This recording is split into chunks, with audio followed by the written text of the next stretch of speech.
Hello friends, இன்றைக்கி நம்ம என்ன பார்க்க போகிறோன்னா பேபி பொட்டேட்டோ கிரேவி தான் பார்க்க போகிறோம். அதுக்கு அடுப்பு பற்ற வச்சு ஒரு வானலை வச்சு அதில் 2 டேபிள் ஸ்பூன் எண்ணெய் ஊற்றிக்குங்க. அதில் கொஞ்சமாக பிரிஞ்சி இலை, கஸ்தூரி மேத்தி, ஏலக்காய், கிராம்பு, பட்டை எல்லாம் சேர்த்திக்குங்க. இது கூட ஒரு பெரிய வெங்காயத்தை பொடி பொடியாக கட் பண்ணி சேர்த்துக்குங்க. அது கூட கொஞ்சம் கருவேப்பிலையும் சேர்த்துக்கோங்க. வெங்காயம் பொன்னிறமாக வதங்கின பின்னாடி அதில் 2 தக்காளி இந்த மாதிரி அரைச்சி சேர்த்துக்கோங்க.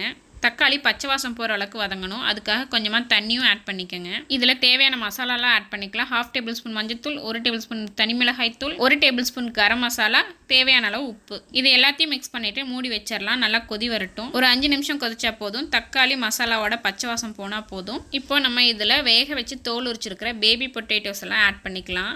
இதுவும் ஒரு 5 நிமிஷம் வேகட்டும். பாருங்கள், கிரேவியும் நல்லா திக்காயிடுச்சு. உங்களுக்கு எந்த அளவுக்கு திக்னஸ் வேணுமோ அந்த டைமில் அடுப்பு ஆஃப் பண்ணிக்கோங்க. இந்த கிரேவியை நம்ம ஒரு 10 நிமிஷத்தில் செஞ்சிடலாம். இந்த கிரேவி பூரி சப்பாத்திக்கெல்லாம் நல்ல காம்பினேஷனாக இருக்கும். நீங்களும் ட்ரை பண்ணி பார்த்துட்டு எனக்கு கமெண்ட் பண்ணுங்கள். தேங்க்யூ.